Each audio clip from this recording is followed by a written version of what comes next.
जी students, आज हम topic discuss करेंगे इलेक्ट्रॉन माइक्रोस्कोप। हमने पहले माइक्रोस्कोप के बारे में जाना था कि हमारे पास जो माइक्रोस्कोप होती है वो स्मॉल ऑर्गेनिजम्स को, स्मॉल चीज़ों को देखने के लिए इस्तेमाल होती है। ठीक है, स्मॉलेस्ट जो होती है, बहुत ज़्यादा स्मॉलेस्ट। ठीक है, और इलेक्ट्रॉन माइक्रोस्कोप का मतलब क्या है? इलेक्ट्रॉन माइक्रोस्कोप जो होगी, इसमें हम इलेक्ट्रॉन बीम यूज़ करते हैं चीज़ों को देखने के लिए। ठीक है, ये थोड़ी हाई एडवांस है हमारे पास। ठीक है, एडवांस माइक्रोस्कोप है। ठीक है, पहले जो हमने देखी थी वो लाइट माइक्रोस्कोप थी, वो सिंपल इमेज हमें दिखाती है किसी भी चीज़ का, सेल का।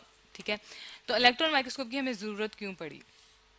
हमारे पास सेल आ चुका था, सेल के अंदर वाले स्ट्रक्चर को हमने स्टडी करना था, इसलिए हमें इलेक्ट्रॉन माइक्रोस्कोप की ज़रूरत पड़ी। इलेक्ट्रॉन माइक्रोस्कोप में सबसे इंपॉर्टेंट चीज़ क्या है? इसमें इलेक्ट्रॉन बीम यूज़ होती है, लाइट नहीं यूज़ होती। और इलेक्ट्रॉन बीम हमारे पास कहाँ से आती है? इलेक्ट्रॉन की जो हमारे पास जो इलेक्ट्रॉन बीम आती है वो आती है हमारे पास एटम से। ठीक है, हम किसी भी एलिमेंट का जो एटम है उसको हीटअप करते हैं। ठीक है, हमारे पास एटम होगा, हमें पता है कि एटम के न्यूक्लियस के गिर्द जो इलेक्ट्रॉन जो नेगेटिवली चार्ज होते हैं। ठीक है, एटम्स के बाहर जो हमारे पास पार्टिकल्स होते हैं। ठीक है, सब एटॉमिक पार्टिकल्स हम इन्हें कहते हैं। हम इसको लिख लेते हैं सब एटॉमिक पार्टिकल्स। सब, SUB, सब एटॉमिक पार्टिकल्स। ठीक है, सब एटॉमिक पार्टिकल्स क्या करते हैं कि उसमें हमारे पास है इलेक्ट्रॉन। इलेक्ट्रॉन जो होता है वो नेगेटिवली चार्ज होता है। ठीक है, इलेक्ट्रॉन नेगेटिवली चार्ज होगा और ये हमारे पास पाया जाता है एटम की शेल में। जब इसको हीट दी जाती है, जब हम इसे हीट करेंगे तो ये एनर्जी एब्जॉर्ब करेगा। ठीक है, हीटिंग से एनर्जी एब्जॉर्ब करेगा और ये अपने शेल से बाहर चला जाएगा। और जब ये शेल से बाहर जाएगा तो ये नेगेटिवली चार्ज है और इसको हम इतनी ज़्यादा वोल्टेज देंगे ताकि ये ट्रैवल कर सके। ठीक है, ये ट्रैवल करके जब स्पेसिमन पे गिरेगा, जो हम जिसको हम स्टडी कर रहे हैं, ठीक है ना, स्पेसिमन। ठीक है, उसके ऊपर जब ये फॉल करेगा ना तो हमें उसका इमेज जो है ये बना कर देगा और ये उसमें से उसको इमेज को रिफ्लेक्ट करेगा। ठीक है, और ये नेगेटिवली चार्ज होगा तो जहाँ पे हमने स्पेसिमन रखा होगा वो प्लेट जो होगी वो पॉजिटिवली चार्ज होगी। ठीक है, तो हमारे पास हमें ये बात समझ आ गई कि इलेक्ट्रॉन जो बीम है वो हमें चीज़ों को और ज़्यादा क्लियर करके दिखाती है। ठीक है, और उसको जो है हमें ज़्यादा रेजोल्यूशन से दिखाती है। अब हम देख लेते हैं कि इलेक्ट्रॉन माइक्रोस्कोप का कैसा स्ट्रक्चर होता है।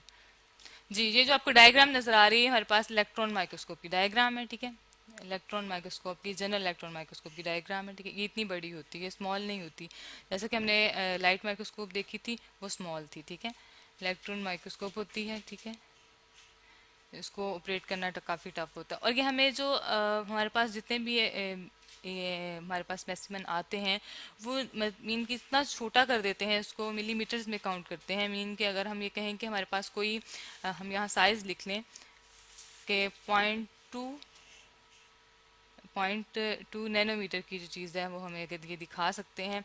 और जो 1 नैनोमीटर होता है, अगर हम इसकी मेजरमेंट चेक करें तो हमारे पास होता है 10 लैक्स जो है, ये 10 लाख बनता है 10 लाख मिलीमीटर के। उसका भी वन नैनोमीटर जो है वो 10 लाख, उसका जो पार्ट है बहुत ज़्यादा स्मॉलेस्ट पार्ट है। मिलीमीटर का भी स्मॉलेस्ट पार्ट है। मीन के ये देखें, इसको अगर हम थोड़ा बड़ा करके लिखे तो हम ये लिख सकते हैं कि 1/10⁶ पार्ट है। ठीक है, और ये उसका इतना स्मॉलेस्ट पार्ट है, इतनी स्मॉलेस्ट चीज़ों को हमें बड़ा करके दिखाता है। ठीक है, और ये हमारे पास इसकी जो मैग्नीफाइंग पावर है वो भी हम लिख लेते हैं। इसकी जो मैग्नीफाइंग पावर है, मैग्नीफाइंग का मतलब होता है चीज़ों को बड़ा करके दिखाना। ठीक है ना, मैग्नीफाई कैसे करता है?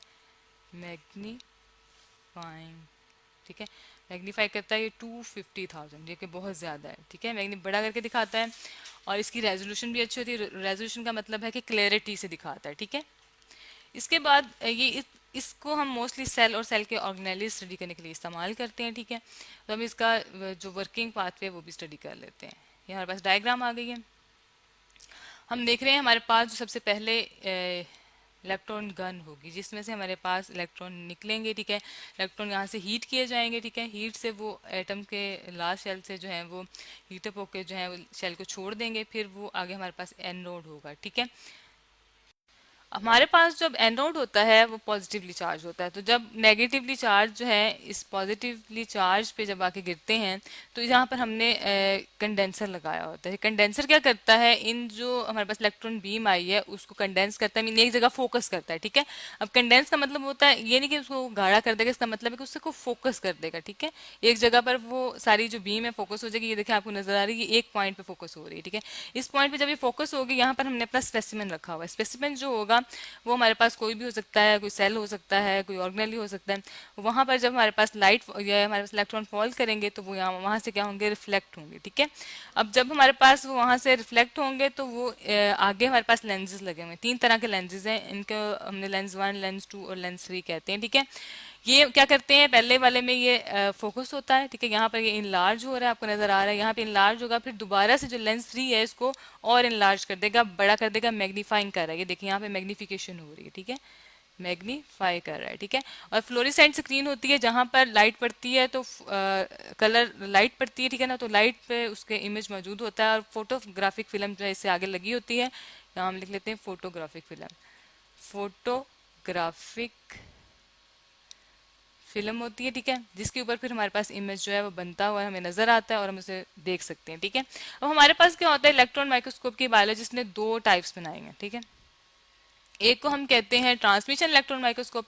अब ट्रांसमिशन जो इलेक्ट्रॉन माइक्रोस्कोप होती है उसमें हमारे पास जो है हाई रेजोल्यूशन होती है। ठीक है, हाई रेजोल्यूशन होती है और उसको हम यूज करते हैं मोस्टली सेल के अंदर के जो स्ट्रक्चर्स हैं उनको स्टडी करने के लिए। ठीक है, जैसा कि हमारे पास सेल के अंदर क्या पाया जाता है, सेल ऑर्गेनेल्स पाए जाते हैं। ठीक है, सेल से सरफेस स्टडी करनी हो तो हम स्कैनिंग माइक्रोस्कोप यूज करते हैं, लेकिन जब हमने सेल का इंटरनल स्ट्रक्चर देखना है, उसके अंदर पाया जाने वाला माइटोकॉन्ड्रिया है या कोई भी ऑर्गेनेल है, ठीक है, कॉन्ड्रिया हो गया, और हमारे पास क्या हो जाएगा इसके साथ इंटरनल स्ट्रक्चर से हम कह सकते हैं। ठीक है, क्या है हमारे पास, इंटरनल स्ट्रक्चर है। ठीक है, इंटरनल स्ट्रक्चर, ठीक हो गया।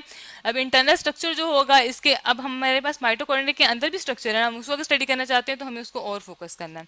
तो इस वजह से ये उसको और हाई रेजोल्यूशन पे करके दिखाता है। ठीक है, इसकी क्वालिटी ये है, ये क्या करेगा, इसको हाई रेजोल्यूशन पे कर देगा। ठीक है, रेजोल्यूशन, ठीक है, और इंटरनल स्ट्रक्चर को जो है बड़ा करके हमें दिखाएगा। इसलिए ये जो है ट्रांसमिशन, और हमने अगली जो टाइप है उसको अलग अलग किया था। जो सेकंड है हमारे पास स्कैनिंग माइक्रोस्कोप, वो सिर्फ स्कैन करती है। अब स्कैनिंग से पता चल रहा है कि सिर्फ वो सरफेस को लेगी। ठीक है, स्कैनिंग इलेक्ट्रॉन माइक्रोस्कोप। ठीक है, इलेक्ट्रॉन माइक्रोस्कोप। ठीक है, हमारे पास अब स्कैनिंग इलेक्ट्रॉन माइक्रोस्कोप क्या करेगी, ये हमारे पास सिर्फ सेल का सरफेस दिखाएगी। कोई भी सेल हो सकता है, अब हेयर सेल हो सकता है, स्किन का सेल हो सकता है, किसी भी सेल का, अब मतलब सरफेस लीजिए किसी भी चीज़ का, जब आप सरफेस स्टडी करेंगे तो हम ये कह सकते हैं कि हम स्ट्रक्चर और किसी भी चीज़ का जो सरफेस स्ट्रक्चर है उसको स्टडी करने के लिए क्या यूज़ करते हैं, स्कैनिंग माइक्रोस्कोप यूज़ करते हैं।